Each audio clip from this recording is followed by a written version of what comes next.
अच्छा जी, आज आपकी फर्स्ट क्लास है introduction to making money from TikTok. आज की क्लास में 4 इंपॉर्टेंट पॉइंट डिस्कस किए जाएंगे। सबसे पहला पॉइंट होगा क्रिएटिविटी बीटा प्रोग्राम या क्रिएटर फंड क्या चीज़ है। ठीक है, आप सबने सुना तो बस यही होगा कि क्रिएटिविटी बीटा प्रोग्राम मोनोटाइज होने वाला अकाउंट है या मोनोटाइज होने वाली टिकटॉक है। ठीक है, लेकिन यहाँ पे हमारे पास एक और प्रोग्राम भी आ जाता है जिसे हम क्रिएटर फंड कहते हैं। ठीक है, दोनों सेम प्रोग्राम है, कोई डिफरेंस नहीं है। क्रिएटिविटी बीटा प्रोग्राम और क्रिएटर फंड दोनों के दोनों सेम प्रोग्राम है, लेकिन ये कि कुछ कंट्रीज़ के अंदर टिकटॉक ने इसे क्रिएटर फंड के नाम से अनाउंस किया और कुछ कंट्रीज़ के अंदर इसे क्रिएटिविटी बीटा प्रोग्राम के नाम से अनाउंस किया।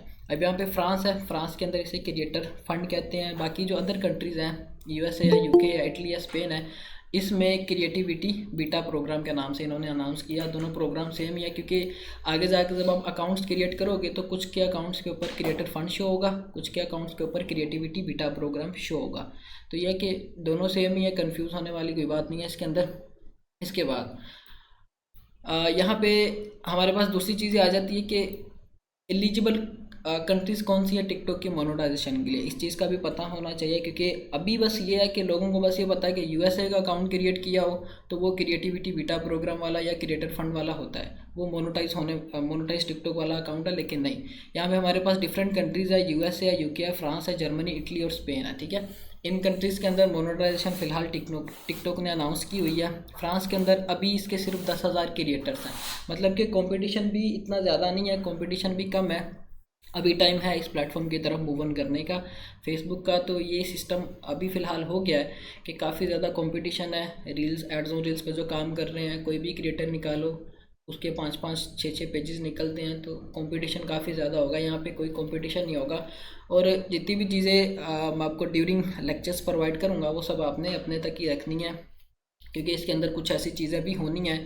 अगर वो आप स्पैम करते हो या दूसरों की हेल्प के थ्रू ही करते हो, मतलब कि आप अपने तरफ से तो माइंडसेट ये बनाया कि मैं इसकी हेल्प करना चाह रहा हूँ, लेकिन ये ना हो कि जिसकी आप हेल्प कर रहे हो वही आगे जाके इस चीज़ों को स्पैम कर दे। तो ये होगा कि फिर आप अपने पाँव पे खुद ही कुल्हाड़ी मारोगे। अपनी बताई हुई चीज़ें जो मैं आपको बताऊँगा वो आपने सिर्फ अपने तक ही रखनी। ठीक हो गया। अब यहाँ पे नेक्स्ट चीज़ आ जाती है हमारे पास, जो इनकी ऑफिशियल वेबसाइट है। इसमें इन्होंने बताया है कि आप किस तरह से एलिजिबल हो सकती हो क्रिएटिविटी बीटा प्रोग्राम या क्रिएटर फंड के लिए। ठीक है, ये जो फर्स्ट पॉइंट इन्होंने लिखा हुआ, creator will need at least 100K authentic video views in last 30 days to be eligible to the programme of creator fund.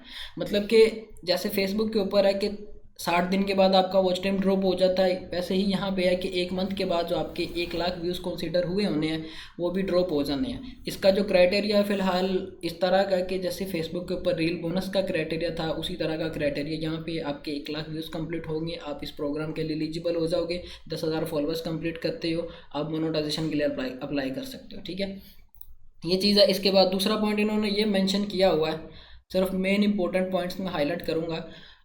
दूसरा पॉइंट इन्होंने ये बताया कि क्रिएटिविटी बीटा प्रोग्राम अभी अपनी अर्लियर स्टेजेस के अंदर है, मतलब कि इस प्लेटफॉर्म के ऊपर अभी कॉपीराइट वाला इतना कोई चक्कर नहीं है। ठीक है, आप इस प्लेटफॉर्म पे किस तरह की वीडियोस या किस तरह के क्रिएटर्स फाइंड करके लगा सकते हो, वो सारी चीज़ें मैं आगे थर्ड क्लास के अंदर बताऊंगा, अकाउंट के कंटेंट फाइंडिंग के अंदर।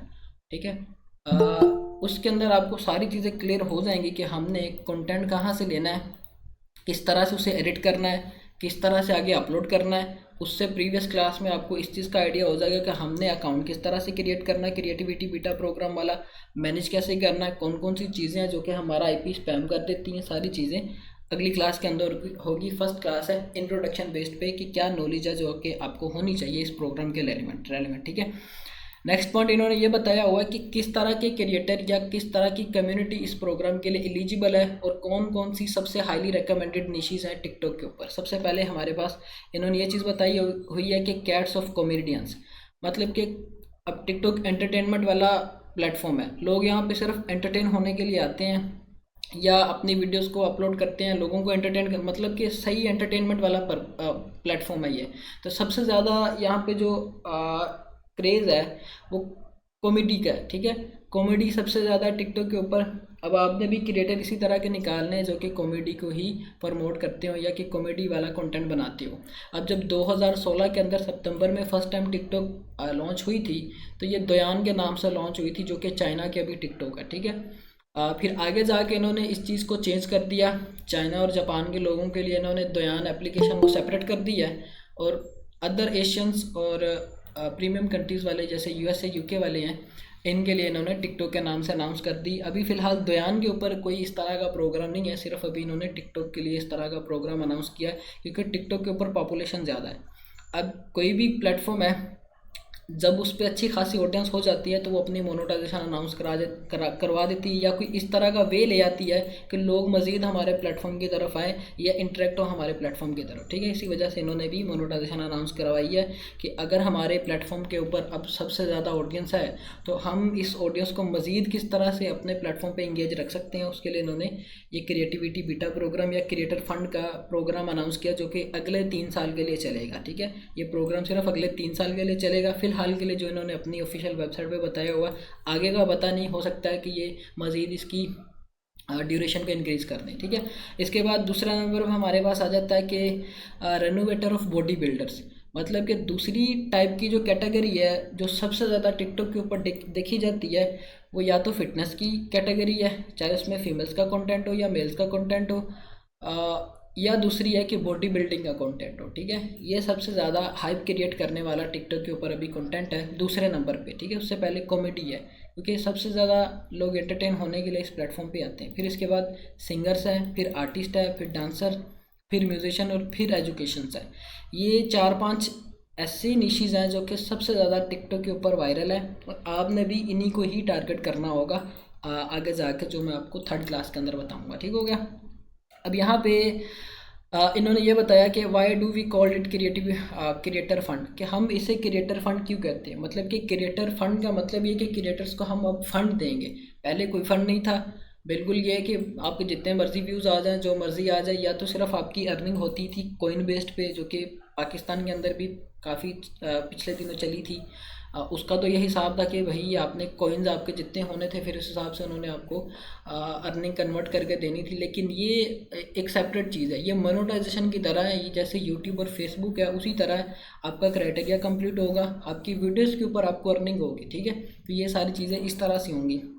फिर इस तरह नेक्स्ट पॉइंट उन्होंने बताया कि why have you start a creator fund, कि आपको क्यों ये स्टार्ट करना चाहिए, कि ये प्रोग्राम आपको क्यों ज्वाइन करना चाहिए।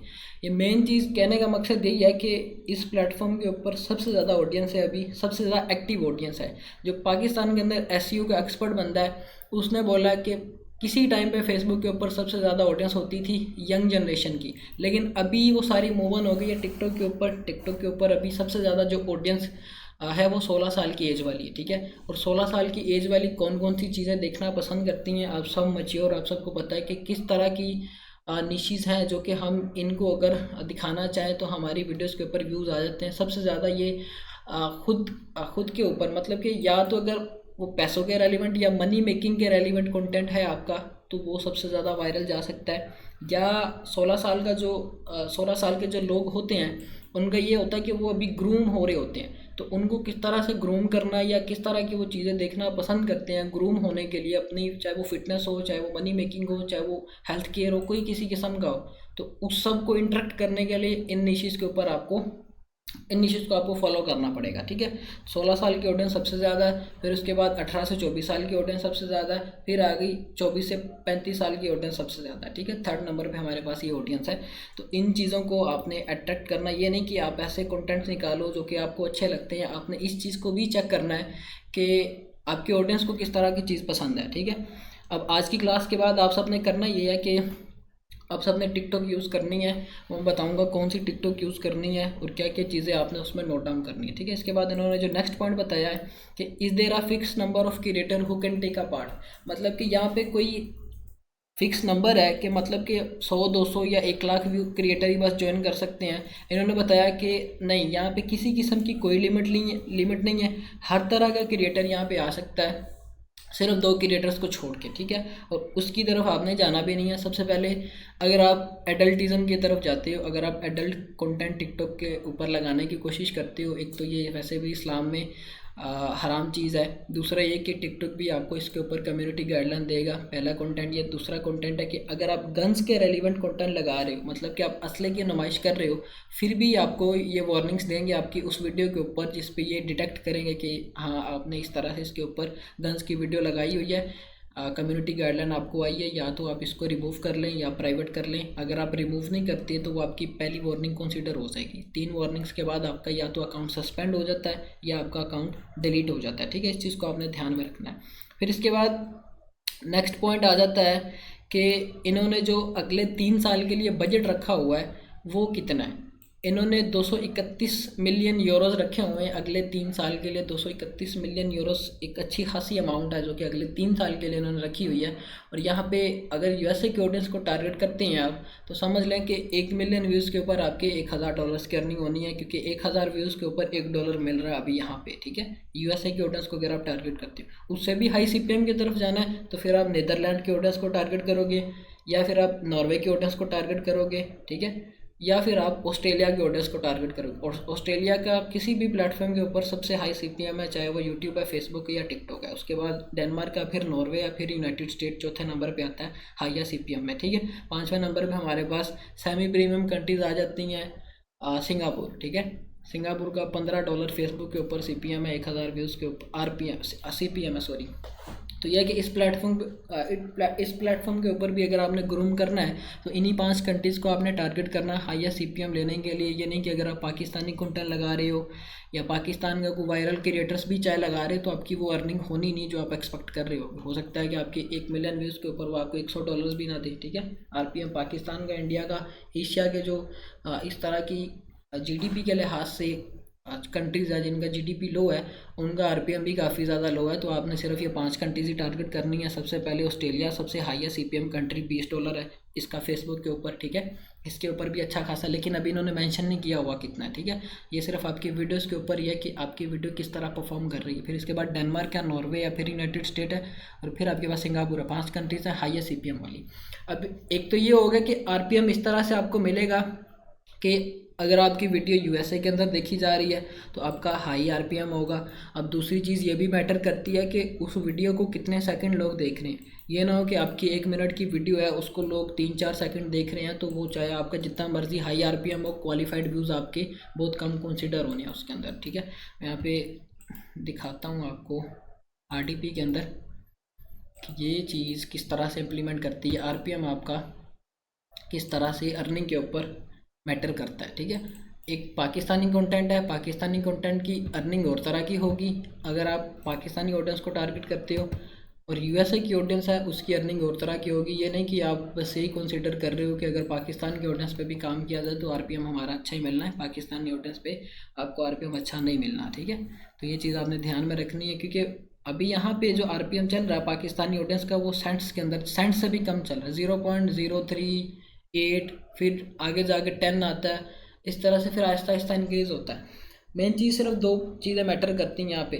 एक तो क्वालिफाइड व्यूज़ है जो कि है 1 मिनट की वीडियो यहाँ पे मोनेटाइज होती है, वो तो आपको लगानी ही लगानी है। अब उस 1 मिनट की वीडियो को मैक्सिमम लोग 40 से 50 सेकंड देख रहे हैं तो वो आपके क्वालिफाइड व्यूज़ कंसीडर होंगे। ठीक है, उसके बाद ये चीज़ भी देखी जाएगी कि ये व्यूज़ किस कंट्री से आ रहे हैं। ठीक है, अगर वो यूएसए से आ रहे हैं तो आरपीएम आपका इंक्रीज़ होगा, बूस्ट होगा, $1 तक जाएगा, $1.5 तक जाएगा। वही अगर आपके व्यू सारे पाकिस्तान इंडिया के आ रहे हैं तो आरपीएम भी आपका पाकिस्तान इंडिया वाला ही होना है। ठीक है, तो ये चीज़ आपने ध्यान में रखनी है। फॉर एग्जांपल ये एक अकाउंट है, इसके ऊपर मेरे ख्याल से जो ऑडियंस है वो यूएसए की है, क्योंकि 2 अकाउंट्स थे यहाँ पे जो कि सेम नाम के थे, एक यूएसए की ऑडियंस वाला था, एक पाकिस्तानी ऑडियंस वाला था। अब ये यूएसए की ऑडियंस वाला अकाउंट है। ठीक है, इसके ऊपर अभी 51 के फॉलोअर्स है, 4 मिलियन मतलब 40 लाख इसके ऊपर अभी लाइक्स आए हैं। अब एक और चीज़ मैं आपको दिखाता हूँ। अब यहाँ पे एक गलती है जो आपने नहीं करनी, जो कि सिर्फ मैंने ये चीज़ अपने स्टूडेंट्स को कन्वे करने के लिए की थी कि हाँ वाकई ही ये इस तरह से होता है कि नहीं होता। आईपी चेंज का सबसे बड़ा इशू है यहाँ पे। वो क्या है, अब यहाँ पे जो वीडियोस के ऊपर व्यूज़ आ रहे हैं वो कितने आ रहे हैं, मतलब यहाँ पे अभी 300 आए हैं, 500 आए हैं, 400, मतलब 1700, ये इतने इतने कम व्यूज़ आ रहे हैं। हालांकि इसके ऊपर जो फॉलोइंग है वो 51,000 है, सारी की सारी रिकमेंडेशन के ऊपर कोई बूस्टेड नहीं है, ठीक है। मतलब 1000-2000 व्यूज़ आ रहे हैं मोनेटाइज होने के बाद से, ठीक है। उससे पहले व्यूज़ अच्छे आ रहे थे, वो भी मैं आपको दिखाता हूँ कि इसके बाद गलती क्या हुई है जिस वजह से ये इशू फेस करना पड़ा, ठीक है। इशू ये फेस करना पड़ा है कि पहले ये अकाउंट, इस अकाउंट की सारी मैनेजमेंट हो रही थी आरडीपी के अंदर से, ठीक है। जैसे ही इसका आईपी चेंज हुआ है, इसको लॉगिन किया पाकिस्तानी आईपी के ऊपर, चाहे वो वीपीएन लगा के आप करते हो, चाहे वो आप जो दूसरी एप्लीकेशन है अनलॉक ऑल रीजन वाली उसके थ्रू करते हो, तो आईपी चेंज होगा, अकाउंट आपका फ्रीज हो जाना, चाहे जितनी मर्जी आपकी ऑडियंस हो। अब यहाँ पे कितने व्यूज़ आ रहे हैं? 10,000 10,000 10,000, ये सारे व्यूज़ आ रहे थे मोनेटाइज होने के बाद से, जब इसका आईपी चेंज नहीं हुआ था। जब इसको लॉगिन किया गया मोबाइल के अंदर, सारी रीच इसकी डाउन हो गई और व्यूज़ आना भी बंद हो गए, ठीक है। मोनेटाइज होने से पहले इसकी रीच क्या थी वो भी मैं आपको दिखाता हूँ। मोनेटाइज होने से पहले इसकी रीच ये चेक करें। इस वीडियो के ऊपर 30 मिलियन व्यूज़ है, इस वीडियो के ऊपर 1.1 मिलियन व्यूज़ है, जो कि मैंने अपनी प्रोफाइल पे वीडियो शेयर की थी, उसके ऊपर भी मैंने बताया था। ये कि अगर आपके मोनेटाइज होने के बाद यूएसए के अंदर इतने व्यूज़ आते हैं, 30 मिलियन व्यूज़ आपके आते हैं, तो समझ ले 25 से 30 हज़ार डॉलर से आपके, जो कि सिंगल वीडियो आपको दे रही है, और ये मिलते भी हैं इस प्लेटफॉर्म के ऊपर, ठीक है। अब इस पे जो अर्निंग हो रही है वो किस तरह की हो रही है, या आरपीएम किस तरह का चल रहा है, वो सारी चीज़ें मैं आपको दिखाता हूँ, जो कि यूएसए बेस्ड पे सारी हो रही है। और आपने टारगेट भी बस यूएसए की ऑडियंस को करना है। ये सारी चीज़ें आप चेक करोगे, चैट जीपीटी के थ्रू चेक कर लो, या आप चेक कर लो विकीपीडिया के थ्रू, ठीक है। मैं चैट जीपीटी रेकमेंड करूँगा, उसके थ्रू आप इस जितनी मर्जी इन्फॉर्मेशन निकाल लो कि सबसे हाईली रिकमेंडेड सोशल थिंग्स कौन सी हैं यूएसए के अंदर, किस तरह की चीज़ें हैं, या किस तरह का क्रेज़ है अभी टिकटॉक के अंदर, या सबसे वायरल न्यूज़ कौन सी है टिकटॉक के अंदर, ठीक है। तो ये अभी इसका जो आरपीएम चल रहा है वो $1.14 चल रहा है, ठीक है। और इसकी जो अर्निंग हुई है ऑलमोस्ट $1,000 के करीब है। उतने हज़ार इसके व्यूज़ नहीं है, मतलब कि जितनी फिर इसकी अर्निंग हुई है, 1,000 व्यू से कम पे इसको $1 मिल रहा था इस अकाउंट के ऊपर। मतलब कि 1,000 व्यू पे $1 नहीं मिल रहा था, इससे कम ही व्यूज़ के ऊपर $1 की अर्निंग हो रही थी।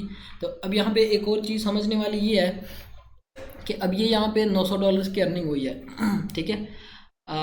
अगर मैं व्यू बैलेंस पे क्लिक करता हूँ तो मुझे यहाँ पे बताएंगे कि आपका जो बैलेंस है अभी वो $112 थे, शायद $112 है, ठीक है। अब ये $112 क्यों बैलेंस के अंदर काउंट किए हुए हैं इन्होंने, ठीक है। इनका जो पे आउट अपडेट होता है वो हर पहली तारीख को अपडेट होता है, फर्स्ट डेट को इनका पे आउट अपडेट होता है। मतलब कि पहली तारीख तक आपकी जितनी भी अर्निंग प्रीवियस डेज में हुई होगी वो सारी अपडेट होके आपके बैलेंस में आ जाएगी, और ये अर्निंग आगे आपको 15 तारीख को मिलेगी, ठीक है।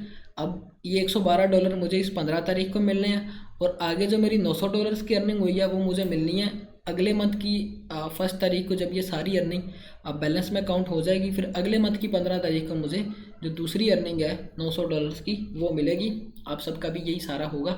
तो ये है कि पेपल भी अब किसी भी कंट्री का लगा सकते हो, कोई इशू नहीं है। जिनके पास पेपल नहीं है वो इस तरह से करे कि जिनके रेलिवेंट्स गए हुए हैं आउट ऑफ कंट्रीज, आप उनको बोलो कि हमें आप पेपल बना के उनकी लॉगिन दे दें। लॉगिन में आपने क्या लेना, उनसे जीमेल लेनी और उसका पासवर्ड ले लेना, ठीक है। और कोई किसी किस्म की चीज़ रिक्वायर्ड नहीं है, ना ही आपने बूस्टेड वे से क्राइटेरिया कंप्लीट करना है।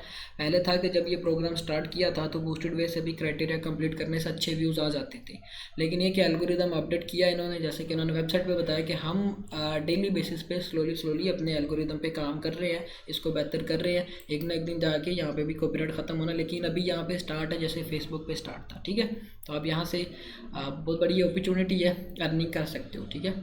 तो यह है कि सिर्फ आपके पास पेपल हो, आरडीपी है आपके पास तो वेल एंड गुड है। आरडीपी भी आपने एमुलेटर वाली लेनी, जिनके पास नहीं है उन्होंने क्या करना है कि या तो कोई पेड वीपीएन ले लें। पेड वीपीएन लेने के बाद जैसे नोड वीपीएन है, इसके अंदर होगा नोड वीपीएन, आप ले लो पेड। उसके बाद आप अपने कंप्यूटर के अंदर एलडी प्लेयर इंस्टॉल कर लो। एलडी प्लेयर ब्लू स्टैक से भी लाइट सॉफ्टवेयर है, ठीक है। ये एसेसरीज आपने कंप्लीट करनी है सेकंड क्लास से पहले, क्योंकि अगर ये एसेसरीज कंप्लीट नहीं होंगी सेकंड क्लास आपकी हो भी जाएगी तो आपको समझ नहीं आएगी कि क्या किया और किस तरह से हमने करना, ठीक है।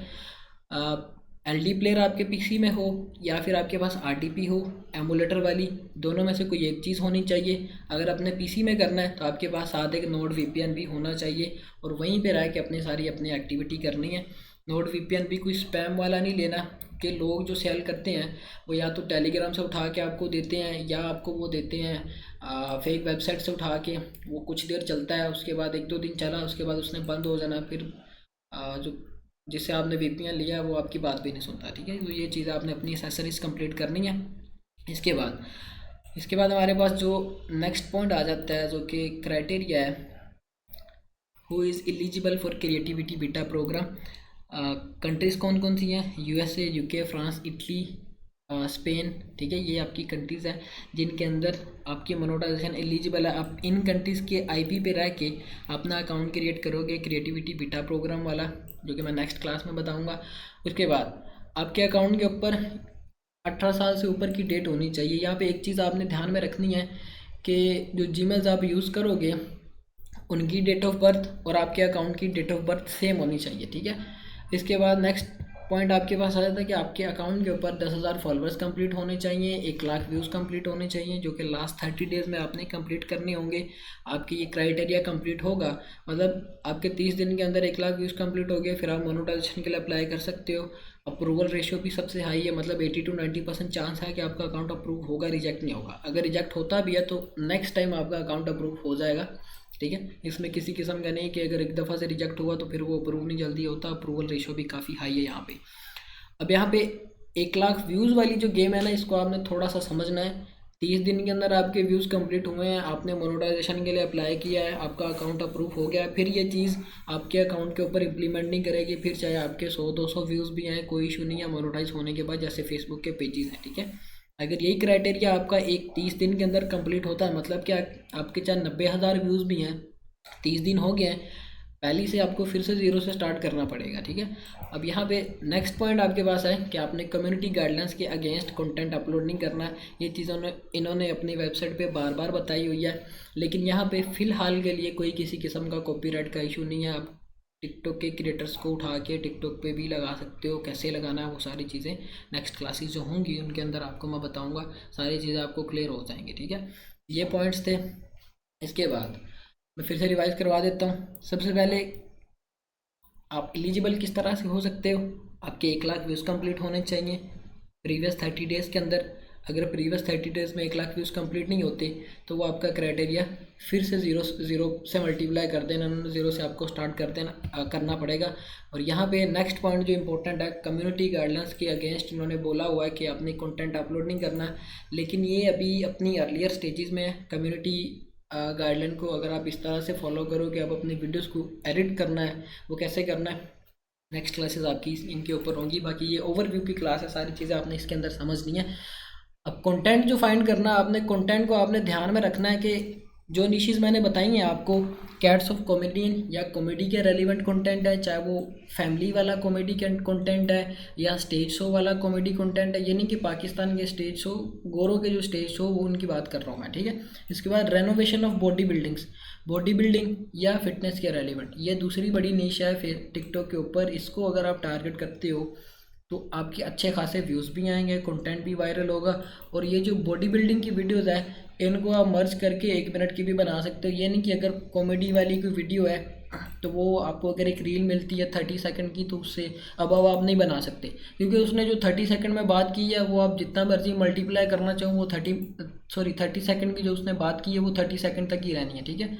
अब जब बॉडी बिल्डिंग की बात आ जाती है तो यहाँ पे आप इस वीडियो को मर्ज कर सकते हो। मतलब कि अगर एक बॉडी बिल्डर परफॉर्म कर रहा है स्टेज के ऊपर, आप उसके साथ दूसरा क्लिप भी अटैच करके 1 मिनट की प्रॉपर वीडियो बना सकते हो, उनका कंपैरिजन करवा सकते हो या उनको वर्सेस करवा सकते हो कि हाँ इसका और इसका कंपैरिजन आप बताओ कि हाँ कौन अच्छा है, ठीक है। तो ये है कि ऑडियंस में हाइप क्रिएट करने वाला ये कंटेंट है, अच्छी हाइप क्रिएट करता है। अब जो मैंने आपको पहले अकाउंट दिखाया वो कॉमेडी वाला कंटेंट था सारा, उसके ऊपर उसका क्या सारा है, मतलब उसके ऊपर जो वर्किंग हुई है वो अभी 30 दिन नहीं हुए उस पर वर्किंग हुए, और इसकी रीच इतनी अच्छी हो गई है सारी। जो इस पर वर्किंग हुई थी पहले वो आरडीपी के थ्रू हुई थी गूगल क्रोम से। आपने भी आरडीपी के थ्रू गूगल क्रोम से ही करना है, सिर्फ आपने एमुलेटर के थ्रू क्रिएटिविटी बीटा प्रोग्राम वाला अकाउंट क्रिएट करना है, क्योंकि ये प्रोग्राम इन्होंने रखा ही सिर्फ एंड्रॉयड यूज़र्स के लिए है, ठीक है। अगर आप इस तरह से करते हो कि आप गूगल क्रोम के अंदर ही अपनी टिकटॉक की आईडी बनाते हो तो वो आपकी क्रिएटिविटी बीटा प्रोग्राम वाली आईडी नहीं बनेगी, आपको इसके लिए एमुलेटर यूज़ करना पड़ेगा, एंड्रॉयड बेस्ड कोई चीज़ यूज़ करनी पड़ेगी, चाहे वो आप RDP में कर लो, चाहे वो आप मैं जो एप्लीकेशन दूंगा उसके थ्रू कर लेना, कोई इशू नहीं आएगा, ठीक है। अब यहाँ पे मैं इसकी अगर अपडेट करता हूँ इसको लास्ट 60 डेज़ में, जो कि अभी इसको हुए नहीं है, तो इस पर 33 मिलियन टोटल व्यूज़ आए हैं। प्रोफाइल पे कितने लोगों ने विज़िट किया है? 2,14,000 लोग इस प्रोफाइल पे क्लिक करके विज़िट किया लोगों ने कि प्रोफाइल किस तरह की है, किस तरह का क्रिएटर है, ठीक है। फिर इसके बाद 4.1 मिलियन इसके ऊपर लाइक्स हैं, ठीक है। ये मेन डैशबोर्ड आपका होता है। इसके बाद इसमें नेक्स्ट चीज़ आपके पास होती है कि कंटेंट आपका प्रीवियस डेज में सबसे ज़्यादा वायरल कौन सा क्या है। अब ये एक वीडियो है, ऑलमोस्ट मिलियन व्यूज़ के ऊपर गई है। फिर इसके बाद ये 5 लाख व्यूज़ के ऊपर है। फिर आहिस्ता आहिस्ता ये डाउनफॉल की तरफ जो वीडियोस आपकी आती हैं वो आपको बताते हैं कि हाँ, प्रीवियस 7 डेज़ के अंदर आपकी ये वो सारी वीडियोस थी जो सबसे ज़्यादा वायरल गई हैं, ठीक है। फिर इसके बाद फॉलोअर्स की बारी आ जाती है। अब फॉलोअर में चीज़ें देखने वाली हैं। सबसे पहले तो ये कि यहाँ पे आपको ये बताएंगे कि आपके अकाउंट के ऊपर फॉलोअर्स कितने हैं। अभी 50,000 फॉलोअर्स है, जो कि ये ग्राफ के थ्रू बता रही हैं, जो वेव्स ये मूव कर रही हैं, ये आपके फॉलोअर्स को मेंशन कर रही है कि इस तरह से आपके अकाउंट के ऊपर फॉलोअर्स आ रहे हैं, ठीक है। अब दूसरी चीज़ है कि जेंडर कौन सा है। जेंडर है मेल और फीमेल है, ऑलमोस्ट सेम ही है। लेकिन यहाँ पे देखने वाली चीज़ ये है कि आपके अकाउंट के ऊपर मोस्टली ऑडियंस किस टाइम एक्टिव है, और उसी टाइम आपने अपनी सबसे अच्छी वीडियो, क्वालिटी वीडियो अपलोड करनी होती है। ये जो एल्गोरिदम है ये सारा इन्होंने USA बेस्ड पे ही बनाया हुआ है कि आप इस चीज़ को डिटेक्ट करते हुए अपनी ऑडियंस को टारगेट कर सकते हो कि आपकी ऑडियंस किस टाइम सबसे ज़्यादा एक्टिव होती है, आप उसी टाइम अपनी वीडियोस को अपलोड करो ताकि आपको रीच अच्छी मिले, ठीक है। यहाँ पे अगर बात की जाए सबसे पहले 12 AM की, तो सबसे कम ऑडियंस 7,000 फॉलोअर्स एक्टिव थे। फिर आहिस्ता आहिस्ता यहाँ से इंक्रीज़ होते गए हैं, यहाँ पे आके इंक्रीज़ होना शुरू हुए सुबह 6 AM को, ठीक है। 6 AM को ऑडियंस इंक्रीज शुरू होना शुरू हुई है, और ये गई है आगे 2 PM तक, क्योंकि मोस्टली इस तरह से है कि 12 बजे के बाद रीच काफ़ी अच्छी आती है। वो कोई भी प्लेटफॉर्म है, चाहे वो फेसबुक है, टिकटॉक है या यूट्यूब है, 12 बजे के बाद, 12 बजे का मतलब पाकिस्तान के 12 बजे के बाद नहीं, USA के 12 बजे के बाद, ये चीज़ आपने वेबसाइट से चेक करनी है कि डिफरेंट स्टेट्स के अंदर अभी टाइम क्या चल रहा है, ठीक है। USA की मेरे ख्याल से 50 के 51 स्टेट्स हैं, तो इनमें टाइम डिफरेंस भी काफ़ी ज़्यादा है। ये ना हो कि आप अपनी तरफ से तो USA का टाइम ही फॉलो कर रहे हो, लेकिन ये कि आप उस स्टेट को टारगेट कर रहे हो जिसकी ऑडियंस कम है। कैलिफोर्निया सबसे बड़ी स्टेट है, अब कैलिफोर्निया में सबसे ज़्यादा ऑडियंस है इनकी एक्टिव है, फेसबुक के ऊपर भी और टिकटॉक के ऊपर भी। आपने कैलिफोर्निया की ऑडियंस को टारगेट करना है, अपने गूगल के ऊपर भी जो सर्च करना है वो भी आपने कैलिफोर्निया का टाइम लिख के सर्च करना है। कैलिफोर्निया के टाइम जोन के ऊपर आपने अपनी वीडियोस को अपलोड करना है। वो किस तरह से अपलोड करना होगा, आपने पाकिस्तान के मुताबिक शाम 6 बजे को कैलिफोर्निया का टाइम मैयर करते हुए हर 3 घंटे के गैप के बाद अपनी वीडियोस अपलोड करनी है अकाउंट के ऊपर। रात के टाइम ये सारी वीडियोस अपलोड करनी, शेड्यूल नहीं करनी। शेड्यूल वाला यहाँ पे भी नहीं रीच देता, ठीक है, फेसबुक के ऊपर भी नहीं देता और यहाँ पे भी आपको रीच नहीं आती। 3 घंटे के गैप के बाद आपने अपने अकाउंट के ऊपर वीडियो अपलोड करनी होती। फॉर एग्जाम्पल अगर आपने 6 बजे की या फिर 9 बजे या फिर 12 बजे, फिर आपने इसके बाद 3 बजे, ये 4 वीडियोज़ आपने डेली बेसिस पे अपलोड करनी है। और यहाँ पे दूसरी चीज़ है कि आपने हैशटैग्स कौन से यूज़ करने हैं, क्योंकि लोग यहाँ पे बड़ा कंफ्यूज होते हैं। कोई भी प्लेटफॉर्म है वो हैशटैग के बिहाफ पे ही आपकी वीडियो को वायरल करता है, चाहे वो फेसबुक है, यूट्यूब है, चाहे टिकटॉक है, जो कि मैंने पहले बताया।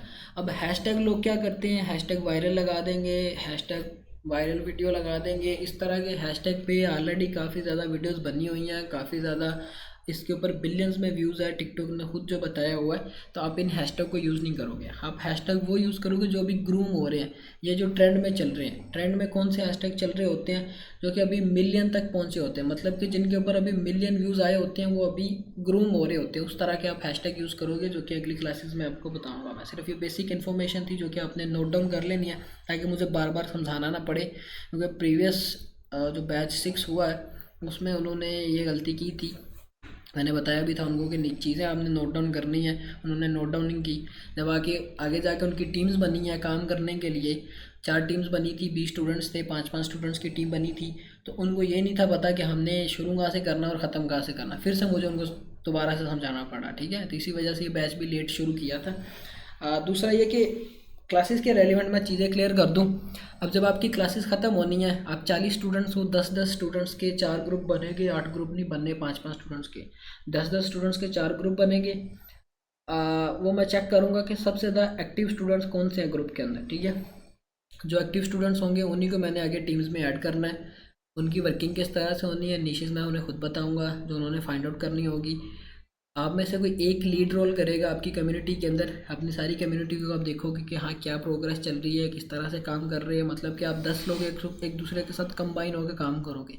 ये नहीं कि अगर आप फॉर एग्जांपल एक बंदा अकेला काम करता है उसके और 10 बंदे मिलके काम करते हैं और उसके काम करने में बड़ा डिफरेंस होता है। हो सकता है कि जो अकेला बंदा काम कर रहा है वो सिर्फ अपनी सोचता कि वो घूमता रहे, उसको वो चीज़ें नहीं समझ आए, कि हो सकता है कि उसके जो साथ वाला मेंबर है उसको पता हो, ठीक है। तो ये है कि जब आप 10 मेंबर मिल के काम करोगे तो इस तरह से होगा कि जो चीज़ आपको नहीं आती हो सकता है कि उसका सोल्यूशन आपके टीममेट को आए, ठीक है। और जो लीड रोल करेगा, आपको जो लीड करेगा, आपकी सारी टीम की जो अपडेट्स लेगा वो आगे मुझे कन्वे करेगा। जितने भी डेली बेसिस पे क्वेश्चंस होंगे वो मुझे एक नोटपैड पे लिख के शेयर किया करेगा, उनका आंसर मैं आगे उसे किया करूँगा और वही आगे फिर आपको बताया करेगा, ठीक है। क्योंकि अभी इस तरह से कि मेरी व्हाट्सएप पे काफ़ी ज़्यादा मैसेजेस आते हैं तो मैं सिर्फ अभी ग्रुप्स को ही देखता हूँ कि ग्रुप के अंदर क्या एक्टिविटी हो रही है। अगर आप पर्सनली मुझे मैसेज करोगे तो हो सकता है कि मेरी नज़रों के सामने आ भी जाए तो मैं देखूँ ना, क्योंकि पर्सनली ये ऑलरेडी काफ़ी ज़्यादा मैसेज है। तो मैंने अभी जो कम्युनिटीज़ बनी है मैंने उनको देखना है कि हाँ अभी कम्युनिटी के अंदर क्या काम हो रहा है, ठीक है। कम्युनिटी के अंदर जो आपका क्वेश्चन होगा मेरी नज़र के सामने आया तो मैं उसका लाजमी से रिप्लाई करूँगा। अगर वही क्वेश्चन आप प्राइवेट भी कर रहे हो ग्रुप में भी कर रहे हो तो फिर वो सही से नहीं काम करेगा, ठीक है। तो ये समझ लो कि मुझे भी परेशान करने वाली बात और ख़ुद को भी परेशान करने वाली बात है। तो आज की क्लास के बाद आपकी कम्युनिटी मैं ओपन कर दूँगा, आपके जितने भी क्वेश्चंस होंगे आप उसमें करोगे।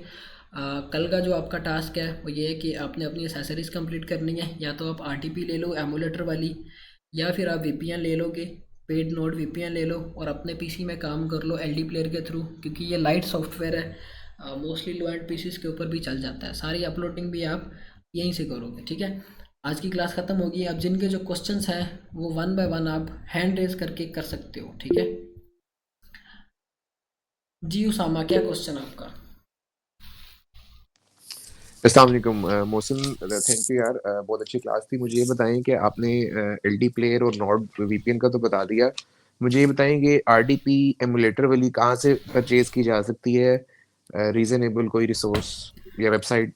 ऐसा मैं आपको आपके ग्रुप के अंदर ही नंबर शेयर कर दूंगा, क्योंकि अगर आप वेबसाइट से बाय करते हो चाहे वो जैन वाले हैं वो आपको या तो शेयर दे देंगे या प्राइवेट भी आप ले लेते हो तो वो आपको तंग काफ़ी ज़्यादा करती है, वो अच्छे से नहीं चलती। अब ये जो मैं यूज़ कर रहा हूँ 8 GB 8 कोर की आर डी पी 5,000 रुपये की 5500 रुपये की मुझे तो दे रहा था, लेकिन अभी उसने रेट अपडेट किए हैं। मैं उसको बोलूँगा जो मेरा सेलर है कि भाई ये मेरी कम्युनिटी के स्टूडेंट्स हैं, इनको आपने कम प्राइस पे देनी है। 6,000 रुपये तक कोशिश करवाऊँगा कि मैं करवा दूँ, ठीक है, कोई इशू नहीं है। मैं आपके ग्रुप में नंबर शेयर कर दूँगा इसका। एक चीज़ और मुझे बता दें। हम्म। फॉर श्योर लास्ट थिंग ये थी, गूगल वगैरह की आरटीपी भी होती हैं, वो भी चल सकती हैं या जो रिसोर्स आप दे रहे हैं वो बेहतर है? अच्छा मैं बताता हूँ। अब यहाँ पे 3 तरह की आर डी पीज़ है जो मोस्टली यूज़ होती हैं। माइक्रोसॉफ्ट अजूर की, फिर इसके बाद दूसरी है गूगल क्लाउड की, तीसरी है अमेज़ोन की। अब ये जो गूगल क्लाउड की और अमेज़ोन की आर डी पी है इसके अंदर आपका एमुलेटर नहीं चलता। सिर्फ अमेज़ोन की आर डी पी आपको क्वेश्चन समझ मैं आ बता गया रहा मेरा? हूँ मैं बता रहा हूँ मैं बता रहा हूँ मैं बता रहा हूँ। सिर्फ आपकी आर डी पी चलती है माइक्रोसॉफ्ट अजूर की, मतलब कि एमुलेटर वाली आर डी पी सिर्फ आपकी माइक्रोसॉफ्ट अजूर की चलती है। अब अगर आप बाय करना चाह रहे हैं वेबसाइट से तो आप बाय करोगे माइक्रोसॉफ्ट अजूर की ही आपने आर डी पी यूज़ करनी है, और किसी किस्म की ना तो गूगल क्लाउड की यूज़ करनी है ना ही आपने अमेज़ोन वालों की AWS की आर डी पी यूज़ करनी है। इनका कोई फ़ायदा नहीं होगा, इनके अंदर एमुलेटर नहीं चलता। सिर्फ माइक्रोसॉफ्ट अजूर की आर डी पी के अंदर आपका एमुलेटर सही से वर्क करता है। परफेक्ट, थैंक यू, बहुत शुक्रिया। ओके हो गया, ओके हो गया। जी नासिर, क्या क्वेश्चन आपका? हसन नासिर, बांग्लादेश आई थिंक सो।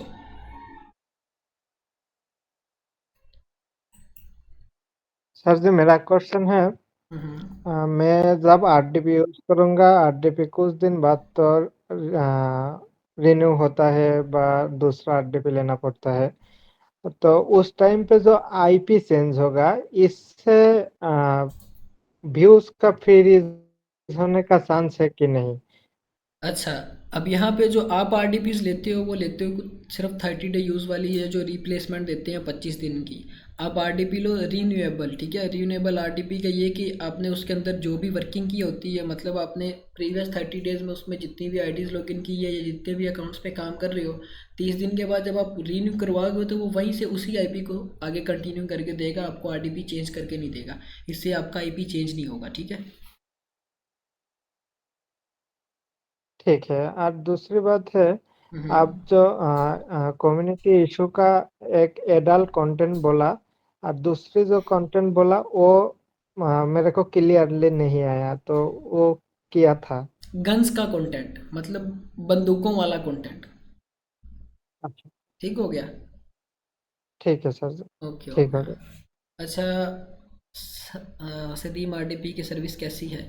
नहीं यार, मैंने बोला भी है कि ये सर्विस प्रोवाइड जो करते हैं वेबसाइट्स पे, इनसे ना लें। आपको ये जो मैं स्पेसिफिक पर्सन दूंगा आप उससे आरडीपी ले लो, या आप सिर्फ नोड वीपीएन के थ्रू अपने पीसी से काम कर लो, क्योंकि ये जो वेबसाइट्स हैं ये आपको बड़ा तंग करती हैं।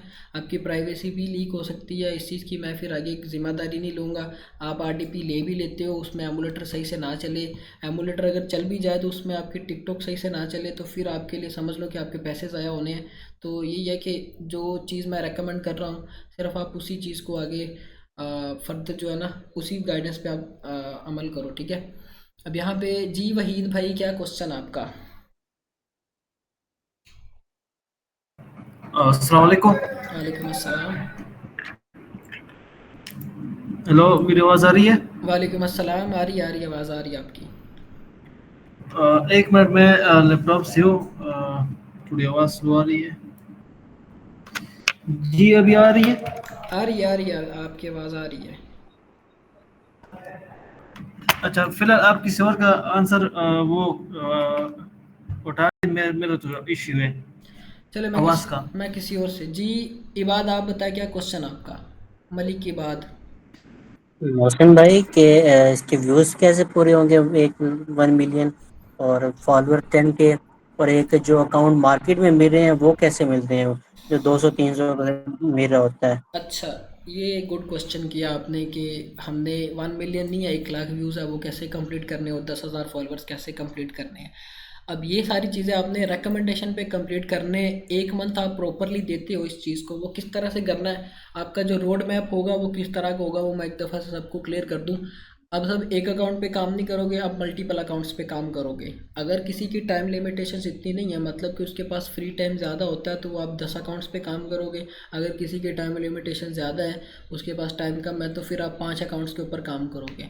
मल्टीपल अकाउंट्स पे काम करने का फ़ायदा ये होगा आपको कि आपके अगर एक अकाउंट पे किसी किस्म का इशू आता भी है तो आपके पास पीछे 4 और अकाउंट्स है, कोई एक वायरल भी हो जाए तो उसने वो पीछे जो 4 अकाउंट रह जाने उन सबकी कसर भी निकाल देनी है। इस वजह से आपने मल्टीपल अकाउंट्स पे काम करना है। अब दूसरी चीज़ है कि क्राइटेरिया कैसे कंप्लीट होगा, वो सारा रिकमेंडेशन पे कंप्लीट करना है, ना तो बूस्टेड वे से कंप्लीट करवाना है।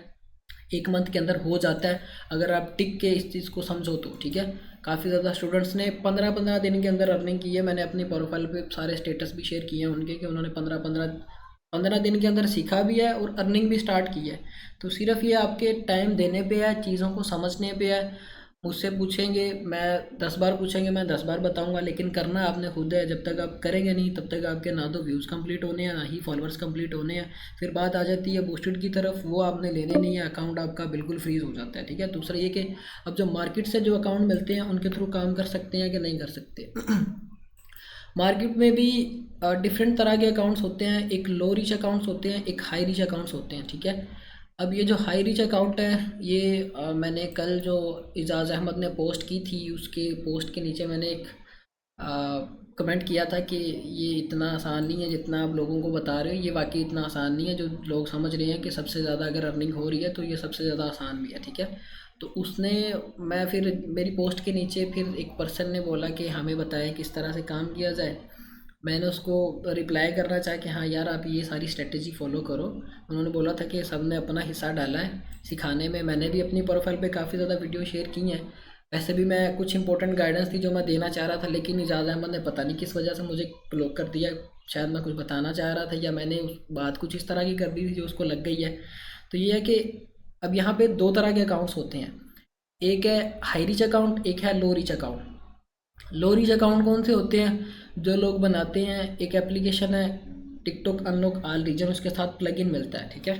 मैं कोशिश करता हूँ अगर मेरे मोबाइल से आपको दिखाऊं तो, एक सेकंड में दिखाता हूँ सर आपको, उससे आपको आइडिया हो जाएगा कि हमने काम कैसे करना है। अब ये जो एप्लीकेशन है, इससे आपको काफ़ी अच्छा रिस्पांस आता था, लेकिन अब नहीं ये एप्लीकेशन रिस्पांस देती, क्योंकि टिकटॉक के एल्गोरिदम ने इस चीज़ को भी डिटेक्ट किया है कि भाई ये जो चीज़ आप कर रहे हो उसमें किसी किस्म की आप या तो प्रॉक्सी यूज़ कर रहे हो, उसके साथ जो प्लगइन है वो प्रॉक्सी की तरह काम करता है। मैं ये मीटिंग ज्वाइन करता हूँ अपने मोबाइल से, फिर मैं आपको दिखाता हूँ।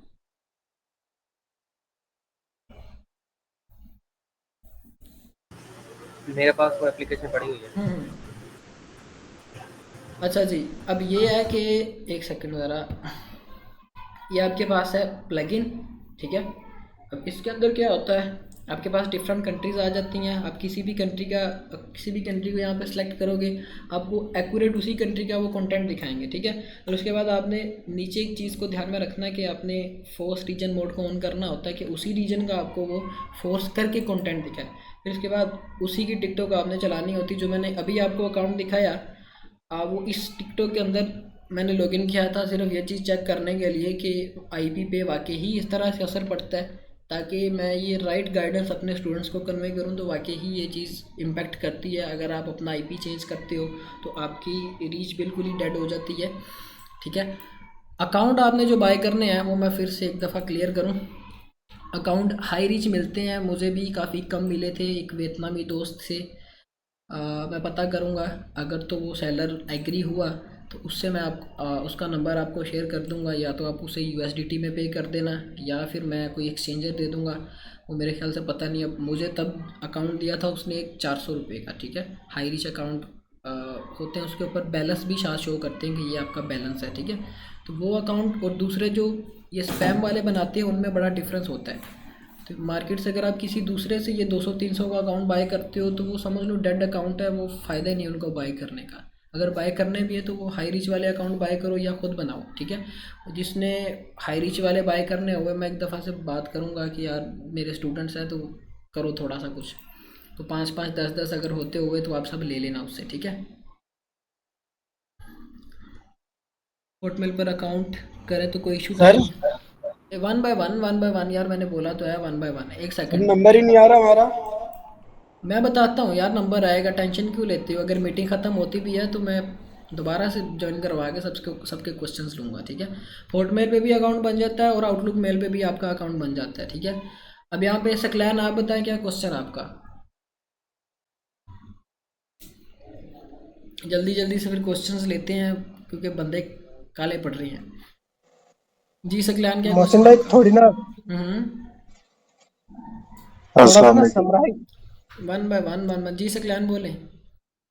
अस्सलाम वालेकुम मोहसिन भाई, क्वेश्चन बस ये है कि जो पेड वीपीएन है तो हम्म, सिर्फ नोड ही यूज करना है, वो सर्फशैक या विंडसर्फ कोई भी यूज कर सकता है? कोई भी यूज़ कर सकते हो, कोई इशू नहीं आएगा आपको, ठीक है, चाहे वो नोड है बस चाहे ये सब्सक्राइब। जी बहुत शुक्रिया। जी बाबर, क्या क्वेश्चन आपका, आप बताएं। मोहसिन भाई थोड़ा समराइज कर देना रोड में फर्स्ट बाय फर्स्ट, थोड़ा सा मैं मैं ये आपकी स्टार्ट कम्युनिटी से। कम्युनिटी के अंदर आपकी मैं वॉइस कर दूंगा, आप उसको सुन लेना, आपको सारी चीज़ें फिर क्लियर हो जाएंगी। नहीं तो आप दोबारा से क्लास देख लेना, रिकॉर्डेड फॉर्म में भी मिलेगी, सारी चीज़ें क्लियर हो जाएंगी आपको, ठीक है। Okay sir. जी हैदर अली, क्या क्वेश्चन आपका? अस्सलाम वालेकुम। आवाज़ आ रही है मेरी? वालेकुम अस्सलाम, आ रही है आवाज़ आपकी। जी मुझे ये पूछना था कि एक तो ये एलडी प्लेयर का आपने बताया था, ये एलडी प्लेयर का मुझे समझ नहीं आया था, इसका आप बता दीजिएगा। और जो पेपैल हमने यूज़ करना है, अगर ये हम बनवाना खुद अपना बनाना चाहें तो क्या यूकेएलटीडी वगैरह के थ्रू हम बना सकते हैं? अच्छा, अब यहाँ पे एल डी प्लेयर का ये है कि ये आपके एंड्रॉयड की तरह काम करता है जैसे आपका ब्लू स्टैक है, ठीक है। ब्लू स्टैक भी आपको एंड्रॉयड बेस चीज़ें प्रोवाइड करता है और एल डी प्लेयर भी। लेकिन L D player light software है। नेक्स्ट क्लास जो अकाउंट क्रिएशन की होगी, मैं दोनों से आपको अकाउंट क्रिएट करके भी बता दूंगा और दोनों के यूजेस किस तरह के हैं और किस तरह करना है वो सारी चीज़ें भी समझा दूंगा। और अगर खुद का पेपल बनाना है, आप यूके की बिल्कुल एलटीडी पे बनवा सकते हो। लेकिन ये है कि अब आपके पेपल के अंदर एलटीडी की जो एक्यूरेट चीज़ें हैं, एक्यूरेट एड्रेस है, वो सारी चीज़ें आपने इनपुट करनी होती हैं। अगर आप थोड़ा सा भी इसके अंदर चेंजेस करते हो तो जब आपकी अमाउंट आती है पेपल के अंदर, फिर जब आपकी अमाउंट आएगी, बड़ी अमाउंट आएगी, तो वो वेरिफिकेशंस करेंगे। जब डिटेल मैच नहीं होगी तो आपको कभी भी वो आपकी पेमेंट रिलीज़ नहीं करेंगे, ठीक है। तो ये चीज़ को ध्यान में रखते हुए आपने अपना पेपल क्रिएट करवाना है। अच्छा, पेपैल किसी भी कंट्री का हो सकता है? बिल्कुल किसी भी कंट्री का आप यूज़ कर सकते हो, कोई इशू नहीं आएगा। आपकी तरफ से क्या रिकमेंडेड है, मतलब कि हम किस तरह से फिर इस्तेमाल करें पेपैल का?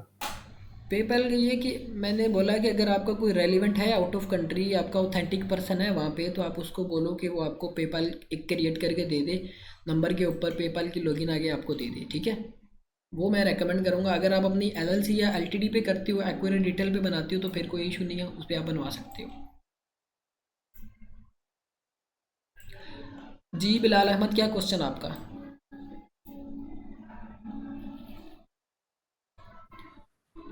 ये पूछना चाह रहा था कि अगर हम किसी से मोनेटाइज अकाउंट बाय करते हैं तो वो तो सारी बात है कि आईपी चेंज होगी, तो क्या वो इफेक्ट पड़ेगा? हमें बाय करना चाहिए या अपना खुद को क्लिक करना चाहिए? आप कौन सा रिकमेंड करेंगे? नहीं, जो होते हैं हाई रिच अकाउंट जो मैंने अभी बताए हैं, उनका कोई इशू नहीं आता आईपी चेंज होने से भी। अगर आप दूसरे अकाउंट बाय करते हो, ये जो मार्केट में ग्रुप्स के अंदर 2-2, 300 रुपए के दे रहे हैं, उनके चेंज होने से आपको प्रॉब्लम फेस करना पड़ती है, ठीक है। ये जो मैं भी अभी अकाउंट यूज़ कर रहा हूँ वो हाई रिच वाला अकाउंट है। वो बोलता है इसको हाई रिच, या पता नहीं अब किस कैटेगरी का अकाउंट है ये। तो ये अगर आप यूज़ करते हो फिर कोई इशू नहीं आएगा। लेकिन मार्केट में जो भी मिल रहे हैं तो उनमें पाकिस्तानी आइडियंस होती है, जिस तरह जून एलिया वगैरह इस तरह की उनकी पोएट्री के रिलेटेड उन्होंने बनाए होते हैं। तो फिर जाहिर बात है हम उनका कंटेंट भी चेंज करेंगे, नाम भी चेंज करेंगे, फिर उनको हम यूएस से ऑडियंस टारगेट करेंगे, तो क्या आसान होगा? मैंने बताया तो है कि पाकिस्तान की ऑडियंस के ये जो मार्केट वाले सेल कर रहे हैं उसके अंदर वो सारा पाकिस्तान का आईपी लगा होता है। पाकिस्तान की ऑडियंस ही आपको दिखानी है। जो मैंने आपको अकाउंट बताए हैं उनके अंदर आपको पाकिस्तान की ऑडियंस नहीं आएगी, ठीक है। ये चीज़ें मैटर करती हैं, लेकिन ये आहिस्ता आहिस्ता आपको आगे जाके समझ हो जाएंगे। इस तरह से आप कंफ्यूज हो जाएंगे अगर आप अभी इस तरह से मिक्सअप करना शुरू हो जाएंगे। जब आपकी अकाउंट क्रिएशन की क्लास होगी उसके अंदर आपको चीज़ें क्लियर हो जाएंगी, ठीक है। ठीक है, तो अगर नहीं हम अपना अकाउंट बना के तो बूस्टेड जो फॉलोवर हम ले सकते हैं, तो वो काउंट होते हैं कि नहीं होते हैं? वो काउंट होते हैं लेकिन उसका कोई फ़ायदा नहीं है, उससे आपका अकाउंट फ्रीज हो कंपेन जाता चला है। के आपका अकाउंट फ्रीज हो जाता है उससे। जो कंपेन चलाते हैं मैं वही एजेंसी जो बता रहा हूँ क्रिएट मैं करती वही है, तो बता वो रहा हूँ मैं वही बता रहा हूँ कैंपेन चला के चाहे आप ले लो चाहे आप वेबसाइट से ले लो, दोनों से आपका अकाउंट फ्रीज हो जाता है, आपकी फॉलोइंग आ जाती है। कैंपेन चला के अगर आप फॉलोअर्स लेते हो, पाकिस्तान के फॉलोअर्स आएंगे, सारा पाकिस्तान का कंटेंट आएगा, ठीक है। और अगर आप यूएसए के फॉलोअर्स लगवाते हो तो उसकी कॉस्ट आपको काफ़ी ज़्यादा आती है, $200-250 आपके 10,000 फॉलोअर्स के ऊपर लग जाते हैं।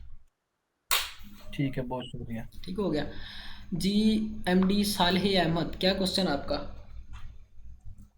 भाई मेरा क्वेश्चन ये है कि आपने कहा आरडीपी से और वीपीएन से अकाउंट मैनेज कर सकता है। मेरा क्वेश्चन है कि मैं प्रॉक्सी से अकाउंट मैनेज कर सकता हूँ क्या? बिल्कुल। और दूसरी मेरी क्वेश्चन है, एक आरडीपी तो एक ही आईपी होते हैं, एक आरडीपी से कितना टिकटॉक अकाउंट मैनेज कर सकता है? हाँ, सबसे पहली चीज़ आ जाती है कि वीपीएन की जगह पे अगर आप प्रॉक्सी यूज़ करती तो वो आपके लिए उससे भी ज़्यादा फ़ायदेमंद चीज़ है, ठीक है। प्रॉक्सी से आपका बिल्कुल भी नहीं होता कि आपका आईपी चेंज होगा, क्योंकि वो आपके पीसी के डीएनएस में लगती है। और दूसरे कि एक आईपी पे रह के आप मल्टीपल अकाउंट्स मैनेज कर सकते हो। आरडीपी में चाहे तो आप 100 अकाउंट मैनेज करो, मैं अभी 20 अकाउंट मैनेज कर रहा हूँ, मेरी टीम मैनेज कर रही है। डिफरेंट आरडीपीज़ के अंदर मल्टीपल अकाउंट्स, कोई इशू नहीं आएगा आपको। मल्टीपल अकाउंट्स पे आप एक आरडीपी या एक आईपी पे रह के काम कर सकते हो। ठीक हो गया जी। बख्तावर अली, क्या क्वेश्चन आपका?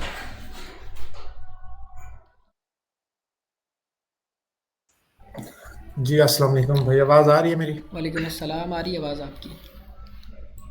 अच्छा प्यारे भाई, मेरा एक तो ये क्वेश्चन था जो रिसेंटली इस भाई ने कर दिया है कि एक आरडीपी के ऊपर हम मल्टीपल अकाउंट्स यूज़ कर सकते हैं, उसमें रीच वगैरह का अकाउंट इशू तो नहीं आएगा? बिल्कुल कोई इशू नहीं आएगा। तो सेकंड जी सेकंड मेरे पास ये क्वेश्चन है कि यार मेरे पास तकरीबन ओरिजिनल कंटेंट की मेरी 1000 वीडियोस पड़ी हुई हैं जो कि हमने यूट्यूब और फेसबुक पे ऑलरेडी काम किया हुआ है जिन वीडियोस पे। अच्छा तो उनमें से कुछ वीडियोस मैंने अपने एक अकाउंट के ऊपर टिकटॉक पे भी लगाई थी, तो उसके ऊपर तकरीबन कोई 8 लाख फॉलोअर्स हैं और कोई टॉप वीडियो 58 मिलियन व्यूज पे है।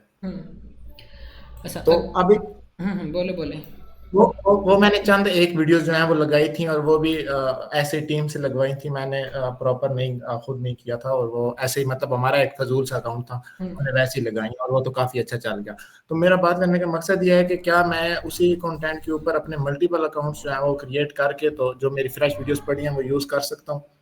अच्छा ये ओरिजिनल कंटेंट मैं बता रहा हूँ अब फेसबुक टिकटॉक के ऊपर अभी ये है कि जिस तरह से मैं गाइड करूँगा वो सारा ओरिजिनल की तरह ही कंसिडर होगा। अगर आपका खुद का ओरिजिनल कंटेंट है वो फिर पाकिस्तान के ऑडियंस को टारगेट करने वाला होगा। अब देखिए ना, आपने मेहनत तो करनी है तो मेहनत वहाँ पे भाई करिए। कंटेंट मैं बता जो रहा हूँ कंटेंट है वो सारा मशीनरी कंटेंट है। मशीनरी कंटेंट है फिर बिल्कुल आप कर सकते हो। अगर प्रीमियम कंट्रीज को टारगेट करने वाला कंटेंट है तो फिर आप कर सकते हो, कोई इशू नहीं आएगा। यार वो टोटल मेकिंग कंटेंट है फैक्ट्रीज का, ठीक वो है। मुझे आप पर्सनली शेयर कर देना ना, मैं चेक करके बता दूंगा, क्योंकि इस तरह से सही से ना मुझे समझ आनी है ना आपसे सही समझाया जाना है। ठीक हो गया? सही हो गया, सही हो गया। और सेकंड क्वेश्चन ये है कि आप मुझे ये बताते चलें कि मैक्सिमम हमने अपने एक अकाउंट को कितना टाइम देना है, अगर उस तक वो नहीं चलता तो हम उसे लीव करके नेक्स्ट पे शिफ्ट होते बिल्कुल, ये भी अच्छा क्वेश्चन हैं। किया। नॉर्मली हम कर तो मल्टीपल अकाउंट्स पे रहे होंगे काम, बिल्कुल। लेकिन बाद में मैंने ऐसे लोग देखे हैं ना, मैंने फेसबुक के अंदर कोर्स करवाया था तो उसमें एक लड़के ने, मैंने बाद में जब देखा तो 3 महीने के बाद वो लड़कों ने जो फर्स्ट टाइम पेजेस बनाए थे उन्हीं को घसीट रहे हैं। तो इस वजह से मैं बता रहा हूँ, बिल्कुल ही अच्छा क्वेश्चन किया आपने। एक अकाउंट का आपने 10 दिन तक देखना है, अगर उसकी रीच अनलॉक नहीं होती तो आपने उस अकाउंट को डिलीट करके उसकी जगह पे नया अकाउंट लिया ना। जो मैंने अपनी फेसबुक पे वीडियो शेयर की थी उसके अंदर भी बताया था कि अगर आपका एक अकाउंट परफॉर्म नहीं कर रहा 10 दिन तक, आपने उसके ऊपर डेली बेसिस पे एक्यूरेट टाइम पे जो मैंने बताए हैं उस पर वीडियोस अपलोड करते हो, रीच नहीं मिलती, उसको डिलीट करके उसकी जगह पे अपना नया अकाउंट लेके आओगे। ठीक है, यहाँ पे रीच का समटाइम बड़ा इशू आता है। कुछ अकाउंट्स के ऊपर आपकी इतनी अच्छी रीच आ जाती है कि आपने एक्सपेक्ट नहीं की होती है, और कुछ अकाउंट्स के ऊपर आपकी रीच आती नहीं है। ठीक है, जिस पे रीच नहीं आएगी आपने उसको डिलीट करके उसकी जगह पे नया अकाउंट लेके आना है। ठीक हो गया? चलें, सही है। और इसके अलावा मैंने चंद एक पोस्ट आपकी भी मेरे ख्याल में एक पोस्ट देखी थी और चंद एक पोस्ट और भी देखी हैं कि जब आप अकाउंट क्रिएट कर रहे हो तब आपने डेट ऑफ बर्थ और नाम जो है वो सेम रखना है। बिल्कुल। तो अब मुझे ये चीज समझ नहीं आ रही, जब हम मल्टीपल अकाउंट्स क्रिएट करेंगे तो क्या हम मल्टीपल अकाउंट्स के ऊपर सेम नाम एक ही रखेंगे? ये देखिए या ना, उन ये मैं बताता हूँ कल आपकी क्लास होगी, उसके अंदर सारी चीज़ें आपको पता चल जाएंगी, बस परेशान ना हो आप। ठीक हो गया? चलें, सही है, थैंक ओके, यू। हो गया। अच्छा जी, यहाँ पे शारिक क्या क्वेश्चन आपका, जो ये कह रहे कि हमारी बारी कब आनी है? आपका क्वेश्चन ले लेते हैं पहले। अस्सलाम वालेकुम सर। वालेकुम सर अस्सलाम। शुक्रिया आपने बारी दी हमें। जी जी। सर मेरा क्वेश्चन ये था, मैं फेसबुक पे काम करता हूँ, मेरे पास नोड वीपीएन है, तो ये एलडी क्लाउड का क्या सिस्टम होगा, थोड़ा समझा दें। ये बाय करना पड़ेगा या? अच्छा, अगर आपके पास नोड पेड वीपीएन है तो कोई इशू नहीं है। कल आपकी क्लास होनी है अकाउंट क्रिएशन के ऊपर, कल नहीं परसों होनी है। कल आपने अपनी एसेसरीज कंप्लीट करनी है, परसों आपकी क्लास होगी। उसके अंदर मैं आपको पहले तो आरटीपी के अंदर अकाउंट क्रिएट करना बताऊंगा, फिर उसके बाद आपने एलडी प्लेयर कैसे यूज़ करना है, उसके अंदर अकाउंट कैसे क्रिएट करना है वो भी बताऊंगा। ठीक है, दोनों वेज बताऊंगा आपको। तो सर ये बाय करना पड़ेगा? नोड वीपीएन आपको बाय करना पड़ेगा, एलडी प्लेयर फ्री है। ठीक है सर, नोड वीपीएन तो है हमारे पास, बस वैसे बस एलडी प्लेयर। बस ठीक है, वो फिर इंस्टॉल कर लीजिएगा आप। ठीक हो ठीक गया? है सर, ठीक जी है सर। उमेर, क्या क्वेश्चन आपका? अच्छा, आपका रेलिवेंट स्पेन में है, लैपटॉप टीम व्यूवर के थ्रू अगर आप एक्सेस आपको मिलती है तो आप वहाँ से अपनी सारी मैनेजमेंट कर सकते हो। चाहे वो टिकटॉक की है, जैसे आप मैं आरडीपी यूज़ कर रहा हूँ उसी तरह से आप उसके अंदर या तो ब्लू स्टैक कर लो या एलडी प्लेयर कर लो। ये भी आप मुझे पर्सनली बताना, मैं आपको सारी चीज़ें गाइड कर दूंगा। ठीक हो गया जी? पर व्हाट्सएप ग्रुप को ओपन रख सकते हैं ताकि एक दूसरे मैं की कर हेल्प हो दूंगा, जाए। मैं ये आज की क्लास के बाद आपका ग्रुप ओपन हो जाएगा। जी जैनली, क्या क्वेश्चन आपका? मीटिंग एंड होने वाली है वैसे भी। सर मेरा यही क्वेश्चन था कि किस टाइम हम अगर आरडीपी में एक ही एमुलेटर के अंदर एक अकाउंट लॉगिन करते हैं, हम मल्टीपल अकाउंट वो मैं एक आंसर कैसे करता हूँ लॉगिन आपको होंगे? ग्रुप के अंदर, मीटिंग एंड हो रही, मैं आंसर करता हूँ ग्रुप में।